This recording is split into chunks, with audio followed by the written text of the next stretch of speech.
আমি তো মহাপ্রভু দিব্য লীলা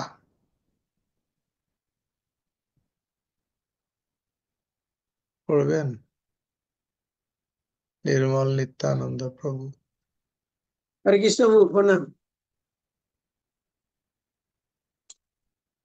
শ্রী চৈতন্য চরিতামৃত পঞ্চদশ পরিচ্ছেদ, সার্বভৌম ভট্টাচার্যের গৃহে শ্রী চৈতন্য মহাপ্রভুর প্রসাদ সেবা।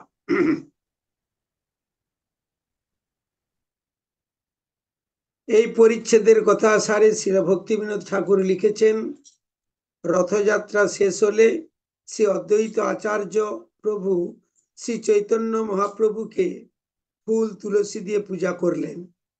মহাপ্রভু পূজা পর্বের শেষে ফুল তুলসী দিয়ে অদ্বৈত আচার্যকে জয়সী সয়সী যা তুমি তা মন্ত্রে পূজা করলেন। তারপর শ্রী অদ্বৈত আচার্য প্রভু শ্রী চৈতন্য মহাপ্রভুকে নিমন্ত্রণ করে ভোজন করালেন। নন্দোৎসবের দিন মহাপ্রভু তার পার্শ্বদের দিয়ে গোপবেশ ধারণ করে নন্দোৎসব করলেন। বিজয়া দশমীর দিন শ্রী লঙ্কা বিজয় উৎসবে তার ভক্তদের বানর সৈন্য সাজিয়ে স্বয়ং হনুমান আবেশে অনেক আনন্দ প্রকাশ করলেন। তারপর শ্রী চৈতন্য মহাপ্রভু সমাগত ভক্তদের গৌড় দেশের ফিরে যেতে আদেশ করলেন। মহাপ্রভু রামদাস, গদাধর দাস প্রভৃতি কয়েকজন বৈষ্ণবের সঙ্গে নিত্যানন্দ প্রভুকেও গৌড় দেশে পাঠালেন। পরে অনেক দৈনক্তির সঙ্গে শ্রীবাস ঠাকুরের হাতে তার জননীর জন্য প্রসাদ বস্ত্র আদি পাঠালেন। রাঘব পণ্ডিত, বাসুদেব দত্ত, কুলীন গ্রামবাসী ভক্তরা প্রভৃতি সমস্ত বৈষ্ণবদের অনেক গুণ ব্যাখ্যা করে বিদায় দিলেন। রামানন্দ ও সত্যরাজের প্রশ্নোত্তরে মহাপ্রভু গৃহস্থ বৈষ্ণবের পক্ষে শুদ্ধ নাম পরায়ণ বৈষ্ণব সেবায় অনুমতি দিলেন। তিনি খণ্ডবাসী বৈষ্ণবদের সেবা নির্দেশ দিলেন। সার্বভৌম ভট্টাচার্য এবং বিদ্যাবাচস্পতিকে দারু ও জলব্রহ্ম সেবার উপদেশ দিলেন এবং মুরারি গুপ্তের শ্রী রামচন্দ্রের শ্রীপাদ পদ্মের প্রতি নিষ্ঠার প্রশংসা করলেন। বাসুদেব দত্তের সম্পূর্ণ বৈষ্ণবীজিত প্রার্থনা অনুসারে শ্রীকৃষ্ণের অনায়াসে জগৎ উদ্ধার করার সমর্থ বিচার করলেন। তারপর শ্রী চৈতন্য মহাপ্রভু যখন সার্বভৌম ভট্টাচার্যের গৃহে প্রসাদ গ্রহণ করেছিলেন, তখন সার্বভৌম জামাতা অমোঘ শ্রী চৈতন্য মহাপ্রভুর সমালোচনা করে পরিবারে বিশৃঙ্খলা সৃষ্টি করেছিল। তারপর দিন সকালে সে বিসূচিকা বা কলেরা রোগে আক্রান্ত হয়। শ্রী চৈতন্য মহাপ্রভু অত্যন্ত কৃপাপূর্বক তাকে রোগমুক্ত করে কৃষ্ণ নামে রুচি প্রদান করেছিলেন। হরে কৃষ্ণ। হরে কৃষ্ণ। সার্বভৌম গৃহে ভুঞ্জান সনিন্দ কমল মঘকম অঙ্গীকুর্বাণ স্ফুটাং চক্রে গৌরসাং ভক্তবশ্যতাম। শ্রী চৈতন্য মহাপ্রভু যখন সার্বভৌম ভট্টাচার্যের গৃহে প্রসাদ গ্রহণ করেছিলেন, তখন অমোঘ তার সমালোচনা করে, কিন্তু মহাপ্রভু তাকে অঙ্গীকার করে তার ভক্তবৎসল্য প্রদর্শন করেছিলেন। দেখুন, নিন্দা করেছিলেন তবুও তাকে কৃপা করেছিলেন, কারণ এই অমোঘ ছিল সার্বভৌমের জামাতা। কোন ভক্তের সঙ্গে কোনো না কোনো ভাবে যদি আপনার রিলেশন হয়ে যাবে, যদি তার কৃপা হবে, তাহলে ভগবান অবশ্যই কৃপা করবেন।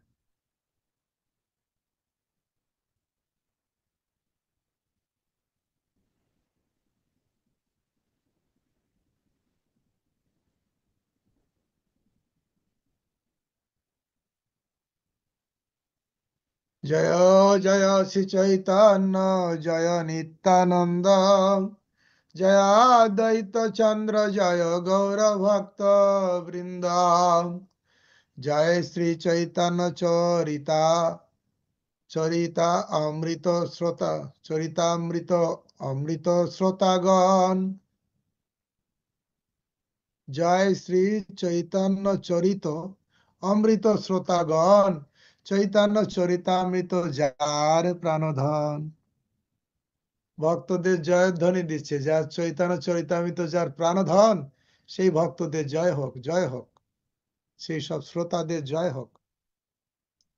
এই মত মহাপ্রভু ভক্তগণ সঙ্গে নীলাচলে রহি করে নিত্য গীত রঙ্গে। উল্টো রথ হয়ে গেছে,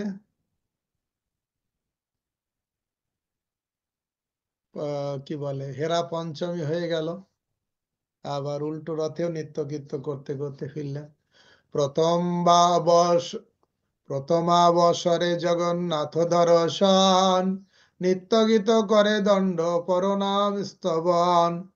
মহাপ্রভুর শিডিউলটা কেমন ছিল? প্রথমে চৈতন্য মহাপ্রভু জগন্নাথ দেবের মন্দির শ্রীবিগ্রহ দর্শন করতেন সকালে, তারপর তাকে প্রণতি নিবেদন করে স্তব করে তার সামনে নিত্য গীত করতেন। উপল ভোগ লাগিলে করে বাহিরে বিজয়, হরিদাসে আইসে আপন নীলয়। নিত্য গীত ততক্ষণ করতেন ততক্ষণ না উপল ভোগ লাগতো। উপল ভোগ লাগলে তিনি মন্দির থেকে বের হয়ে আসতেন, আসে হরিদাস ঠাকুরকে দর্শন দিতে যেতেন। উপল ভোগের সময় তিনি মন্দির থেকে বেরিয়ে আসতেন, হরিদাস ঠাকুরের সঙ্গে সাক্ষাৎ করে তার আবাসস্থলে ফিরে আসতেন। মধ্যাহ্ন যখন ভোগবর্ধন খণ্ডে উপল ভোগ নিবেদন হয়, চৈতন্য মহাপ্রভু তখন মন্দিরের বাইরে যেতেন। তার আগে তিনি গৌরস্তম্ভের পিছনে দাঁড়িয়ে দণ্ডবত ও স্তবন আদি করতেন। তারপর তিনি সিদ্ধ বকুলে হরিদাস ঠাকুরের সঙ্গে সাক্ষাৎ করে তার আবাসস্থল কাশী মিশ্রের গৃহে ফিরে যেতেন গম্ভীরাতে। ঘরে বসি করে প্রভু নাম সংকীর্তন, অদ্বৈত আসিয়া করে প্রভুর পূজন। অদ্বৈত এসে মহাপ্রভুর পূজা করলেন। অদ্বৈত প্রভু মহাপ্রভুর পূজা করেছিলেন। শান্তিপুর থেকে ডেকে পাঠালেন শ্রীরাম পণ্ডিতকে দিয়ে,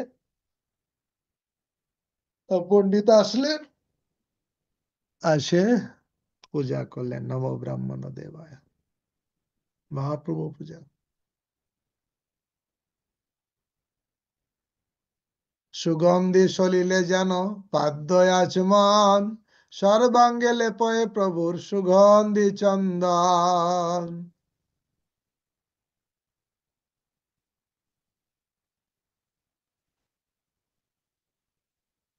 অদ্বৈত আচার্যকে অদ্বৈত আচার্য প্রভু এসে মহাপ্রভুর পূজা করতেন। সুগন্ধি শরীরে দেন পাদ্য আচমন, সর্বাঙ্গে লেপয়ে প্রভু সুগন্ধি চন্দন। অদ্বৈত আচার্য কি করতেন? তিনি সুবাসিস জল দিয়ে তার পা ধুয়ে দিলেন, আচমন করালেন, তারপরে সর্বাঙ্গে সুগন্ধি চন্দন লেপন করলেন। গলে মালা যেন, মাথায় তুলসী মঞ্জরি, ষোড় হাতে স্তুতি করে পদে নমস্করি। অদ্বৈত প্রভু চৈতন্য মহাপ্রভুর গলায় ফুলের মালা পরে দিতেন, পুজো করতে এসছে তো ফুলের মালা পরতেন, তার মাথায় তুলসী মঞ্জরি দিতেন, তারপরে জোড় হাতে তার স্তুতি করে তাকে পণ্ডিত নিবেদন করতেন। কি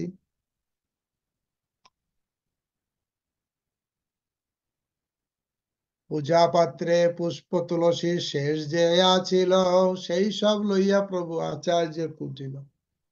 মহাপ্রভু পূজা করলো তো সবাই, এবার যা ফুল ছিল অদ্বৈত আচার্য নিয়ে মহাপ্রভু পূজা করলো।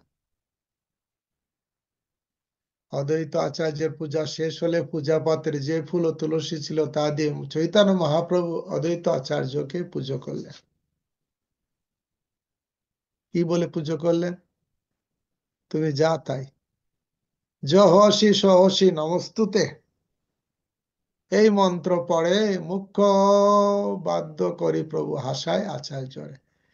যশি সহসি নমস্তুতে, তুমি যে হও সে হও, তোমাকে আমি নমস্কার করি। এই মন্ত্র পড়ে অদ্বৈত আচার্যের পূজা করলেন, মুখ্য মা মুখবাদ্য করলেন এবং তা শুনে অদ্বৈত আচার্য হাসতে লাগলেন। হুম, অদ্বৈত আচার্য এতদিন পুজো করে, এবার মহাপ্রভু পুজো করছেন, যশি যশি সহসি নমস্তুতে।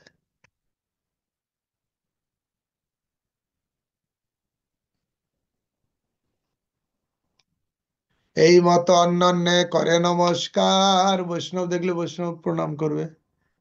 প্রভুরে নিমন্ত্রণ করে আচার্য বারবার বারবার, সাধারণ ভট্টাচার্য বারবার নিমন্ত্রণ করেন। সরি স্যার, অদ্বৈত আচার্য এই মতো অন্যান্য করে নমস্কার, প্রথমে নিমন্ত্রণ করে আচার্য বারবার। অদ্বৈত আচার্য বারবার মহাপ্রভুকে নিমন্ত্রণ করে খাওয়াতে চাইছিলেন।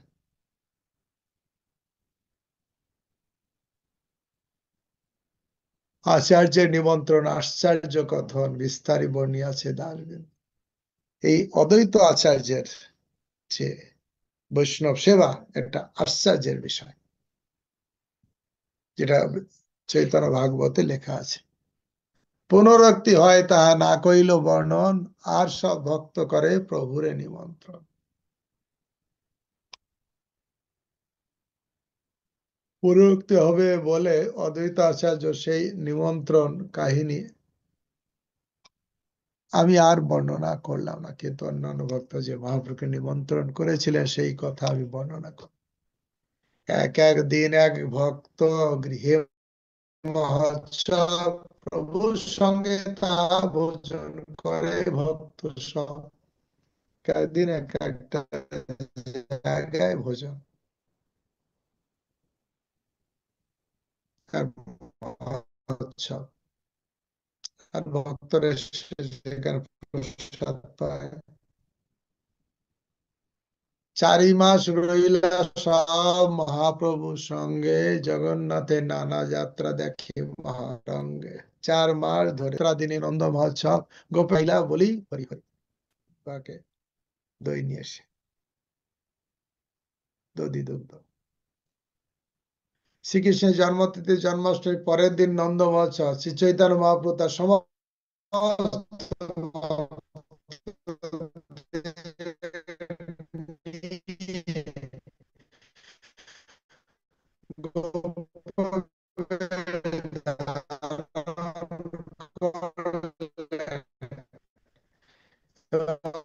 কাঁধে কাঁধে দধি দুগ্ধ ভার বহন করে তার সকলে হরি হরি বলতে বলতে মহোৎসব স্থানে আছেন নন্দবেশ ধরে। খুঁটি আনন্দ মহারাজের বেশ ধারণ করেছিলেন, জগন্নাথ মাতি মা যশোদা সেজেছিলেন।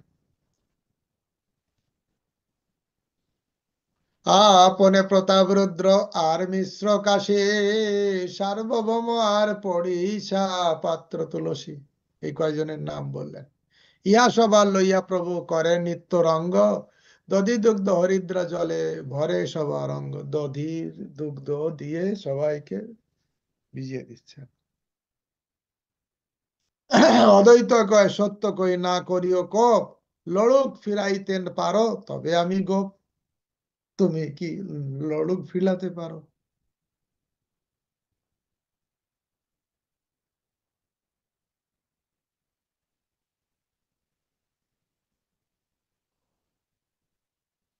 অদ্বৈত কহে সত্য কহি না কহিও প্রকাশ, লড়ুক ফিরাইতে পারো তবে আমি জানি গোপ। তুমি যে গোপ, তুমি যদি লড়ুক ফিরাতে পারো তাহলে বুঝতে হবে।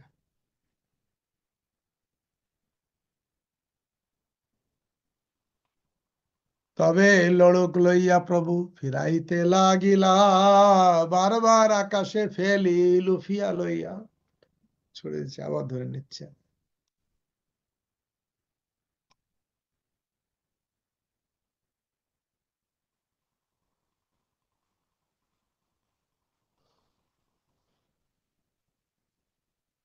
অদ্বৈত আচার্য মহাপ্রভুকে বলছে, তুমি যে গোপ কি করে বুঝবো? তুমি লড়ুক, লড়ুক, লড়ুক ফিরাতে পারো। লড়ুক মানে কি?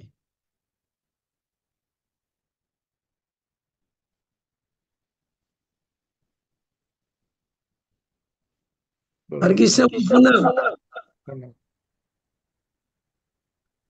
লড়ুক মানে কি জানেন? লগুড়ো, লগুড়ো মানে লাঠি। লাঠি এরকম গুঁড়ো? হ্যাঁ হ্যাঁ হ্যাঁ, লগুড়ো। আমি ওইটাই বলতে যাচ্ছিলাম। লড়ুক। প্রভু 26 নম্বর শ্লোকে রয়েছে, নিত্যানন্দ প্রভুও সেইভাবে লাঠি ঘোরাতে লাগলেন। লড়ুকের মতন লাঠি।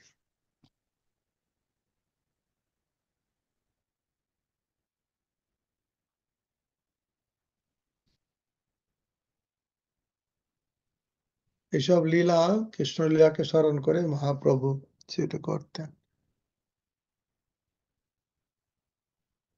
তবে লড়ুক লইয়া প্রভু ফিরাইতে লাগিলা, ফিরাতে লাঠি ঘোরাতে ছড়িয়ে দিচ্ছে, আবার সেখান থেকে ধরে নিচ্ছে। তবে লড়ুক লইয়া প্রভু ফিরাইতে লাগিলা, বারবার আকাশে ফেলি লুফিয়া ধরিলা।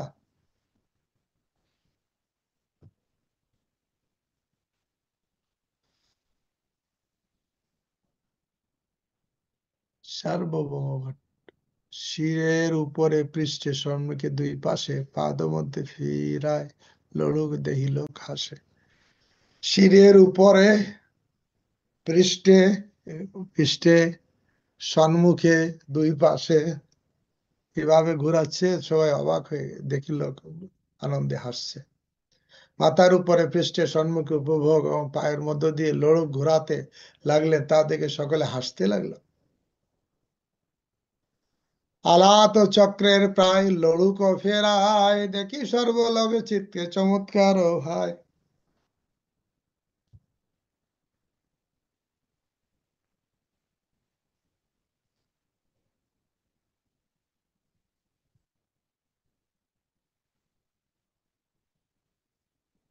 আলত চক্রের প্রায় লড়ুক ফিরায়, দেখি সর্বলোক চিত্তে চমৎকার হয়। আলত আগুনের মতো, সবাই অবাক হয়ে যাচ্ছে। এই মত নিত্যানন্দ ফিরায় লড়ুক, কে বুঝিবে তাহা দুয়ার গোপন ভাব। প্রতাপ রুদ্রের আজ্ঞা পরিছা তুলসী, জগন্নাথে প্রসাদ বস্ত্র এক লইয়া আসি। বহুমূল্য বস্ত্র প্রভু মস্তকে বাঁধিল, আচার্যাদি প্রভু গণেরে পরাইল। কানাই খুটিয়া জগন্নাথ দুইজন, আবেশে বিলাইল ঘরে ছিল যত ধন।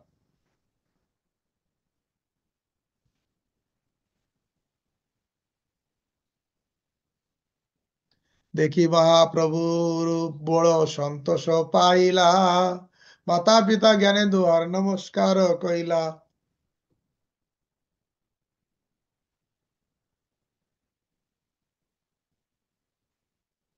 তা দেখে চৈতন্য মহাপ্রভু অত্যন্ত সন্তুষ্ট হলেন। মাতা ও কানাই খুটিয়া, মাতা পিতা জ্ঞানে তাদের দুজনকে নমস্কার করলেন। কানাই খুটিয়া আর জগন্নাথ মাইতি। কানাই খুটিয়া হলেন নন্দ মহারাজ, জগন্নাথ মাইতি হয়েছেন মা যশোদা। তাদের ঘরে এত ধন সম্পদ। দেখি মহাপ্রভু বড় সন্তোষ পাইলা, মাতা পিতা জ্ঞানে দুহে নমস্কার কইলা। পরম আবেশে প্রভু আইলা নিজ ঘর, এই মত লীলা করে শ্রী গৌর সুন্দর। হরে কৃষ্ণ কৃষ্ণ কৃষ্ণ হরে হরে, হরে রাম রাম রাম হরে হরে। ভক্তগণ আজকে এই পর্যন্ত, কারণ দর্শন গিয়েছে মহারাজ, আমিও যাব আধা ঘন্টা আগে। কালকে সকালে ভাবছি যদি আপনারা চান নিত্যানন্দ লীলা কথা কালকে দেখছি সম্ভব কালকে হচ্ছে নিত্যানন্দ প্রভুর আবির্ভাব তিথি।